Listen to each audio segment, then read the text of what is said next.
All right, everybody, what's up? Welcome to your reading for the new moon in Virgo.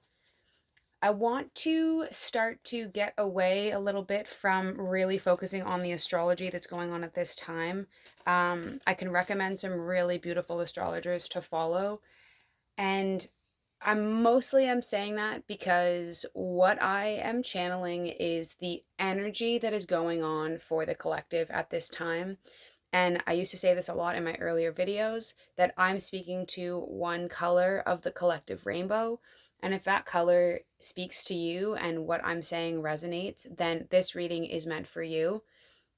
I'm also playing with the study of Vedic astrology, which is the Hindu system, in comparison to the Western astrological system, and they do have some variations. And so while I am learning how to mesh the two of those together, I'm not going to be focusing as heavily on the astrological-ness that is happening right now. I also can't promise you that I will be able to do the reading for the full moon, which is in 2 weeks' time. In my personal life, I work a very demanding job, and we are in crunch time for a festival that we are putting together. And so, apologies and forgive me, please. I ask for your forgiveness in advance if I miss the reading for the full moon in Virgo, but I will do my absolute best. What I will pull through from an astrological truth that is present in what's going on with the planets and the alignments and all of that right now is that there is a lot of shatter energy, and scattered is a really popular way of saying it, but I really do like to envision this energy as a glass that has smashed on the ground and has shattered outwards. And the point that you can draw from that, or the energy that you can draw from that, is there is a point of impact that creates that scatter. And this is where you need to live at this time, is that singularly super focused, blinders on, I am doing my own thing. I am not worried about anyone else. I have my boundaries up. I have my bubble of protection up. I have my cords disconnected from others for at least the next 6 weeks or so. It is going to be so much easier on your body and your mind and your spirit if you can disconnect from the incredibly voluminous chatter that is going on. There are so many different levels and interpretations and conversations and energies that are happening at this time. And you know your own truth internally. And this is all also advice that I've drawn from an astrologer who has been practicing for many, 50 plus years, that if we turn internally and if we come back to ourselves and we have a practice of coming back to ourselves and recognizing our own needs and moving from that place of center, it sounds redundant, but it really is the hack. It really is that Easter egg that allows you to move and navigate through all of the other chaos that's going around us at this time, because the chaos is not going to settle anytime soon. And so the more you can be within your own spiritual driveway and lane of your own manifestations and your own dreams, put your dreams up on the wall, put little sticky notes and reminders of what you want and who you are and how you feel and how you want to be, and play your own game for the next 6 weeks. It is really, really going to help with the chaos that is going around outside of us, especially when it comes to boundaries. That is a really, really big theme that's coming up in this new moon. And for those of you who associate the new year, or sort of this, the end of August and September, as this sort of new back to school type of feeling, it is a really appropriate time to be feeling in that way.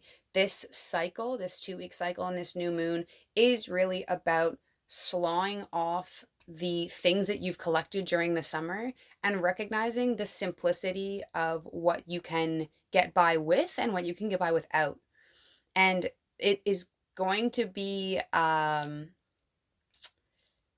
validating when you recognize that you really don't need as much as you thought. So, recognizing where you're gripping and where you need to let go, and challenge yourself and ask yourself, what can I do without this week? Can I go to work and not bring this thing? Or can I, go without buying a coffee from here or ordering lunch from here or whatever? And see how simple you can bring your life down, because it's going to make things seem really cruisy as we move into this cleansing and clarifying new moon. So one of the cards flipped out already, so I'm just going to channel here for a second. Yeah, interesting. So this is what came up. Let's see if it'll autofocus here. I'm using my cell phone today because my computer is having a moment. I think that's clear. So what is coming through for this card is really about the roots of this being in this card. And it's about not severing your connections and recognizing where there are going to be moments where you have people in your life and connections in your life that cannot hold you in the way that you need to hold yourself. And as hard as that is to hear on your inner child, especially, reparenting yourself and nurturing yourself first is going to allow the energy that flows through these connections and through these roots to thrive. And so be mindful of the connections that you have. And on the other side of the coin, be mindful of the connections that you have that are just simply dead weight. Can you pull your reins in a little bit and recognize where someone in your life might need a little bit of forgiveness and a little bit of space to be who they are, and recognize where you might have connections, or you might be willingly giving and willingly donating your time to things that aren't fully serving you. So be aware of your connections, nurture yourself like a plant, like you have those roots, because you do extend out energetically into the world and you do impact people and people impact you. And so being aware of what feels healthy to you and being aware of where you really might need to hold yourself for a little bit and teach yourself how to do that is going to be really, really helpful as we move into this and towards this frequency of the new earth. There's a lot of talk, if you're interested in spirituality, especially on the internet, there's a lot of talk about this time being a time where we're headed towards new earth. And, the question there is new earth a place or is new earth a frequency? Because it is in my belief that we are just moving towards a frequency of being more in harmony with each other and more in resonance of love. And I also learned from somebody who is of the Hindu faith that this crazy wild time, there's a name for it. It's called a Kali. And so in relation to Kali Ma, who is the goddess of destruction and also the goddess of sort of rebirth and the goddess of all, a Kali is just a time when breaking down to break through is necessary, and we are slawing off the systems that have not been serving us forever. They really are not serving us. The 40-hour work week doesn't serve us. The patriarchy doesn't serve us. So hold faith in the truth that things are going to seem really unstable. The earth in and of itself, I really don't believe that we have the power to upset the earth in this way. I really do believe that the systematic nature of the planet is stronger than us.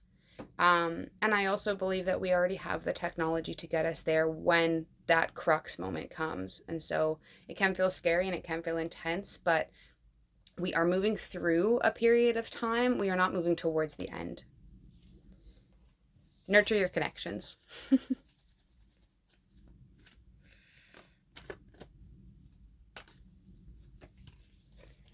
Okay. Interesting. Okay, this came up really strongly as a sibling relationship, but it also might just be a relationship in which you feel there's a hierarchy. So someone that you look towards as a mentor, or a relationship that feels a bit like this instead of like this. And so I pulled the wise one, but I did pull her in reverse. And so what's coming up, oh yeah, you can see that. What's coming up for this card really is that the person that you feel might know everything may actually need you to be the leader in this moment. And so it's going to take a lot of courage, and it's going to take a lot of bravery, and it's going to take a lot of exhaling. But there are moments where power balances are presented, and it is necessary that the energy flips to the other side. And so maybe it's a sibling that you've always looked up towards, or maybe it's a boss, or maybe it is a relationship in which you feel that the other person knows more than you. But in this moment in time, it's really coming through strongly that it's necessary for you to pull the power towards yourself and be that person that you have been seeking answers from. Because it could change the nature of your relationship by you stepping up and you being the person that shows the way and embodies that hierarchical flip. So don't be so sure that the other person in that relationship always knows all. It might be in this situation that your perspective is going to be the thing that flips the whole balance in the relationship. And so trust yourself in that. Take the deep breath and plunge into the cold water and be the person who speaks up, because it could be the matter of, or the difference between keeping life in that relationship or not.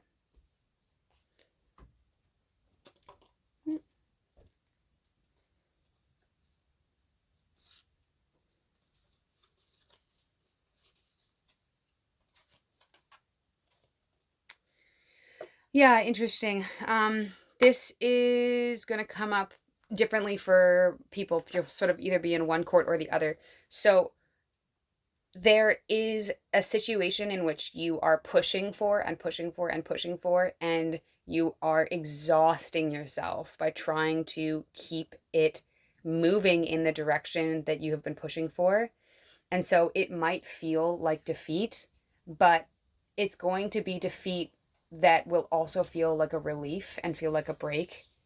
And so the message that's coming through for this particular feeling and this particular court for this card is to give up, to put down your efforts and to put down your fighting and to give up, because it might be that the situation needs a bit more time and breathing space, and it might mean that somebody needs to come to you instead of you always pushing at them.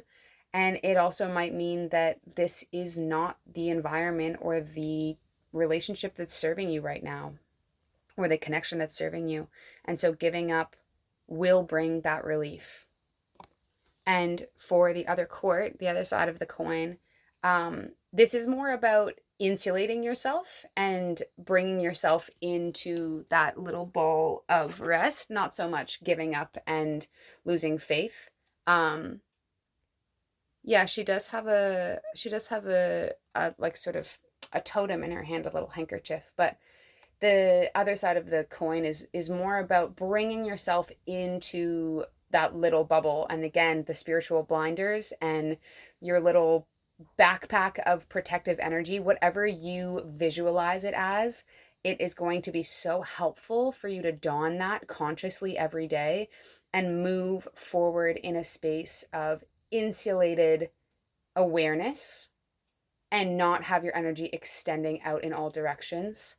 People will come to you and people will seek your energy, but right now you really need to be conscious of how far it's going and where it's going, because you need all of it.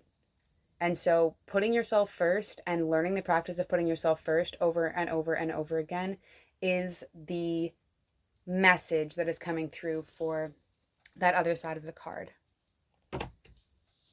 Okay, last one here.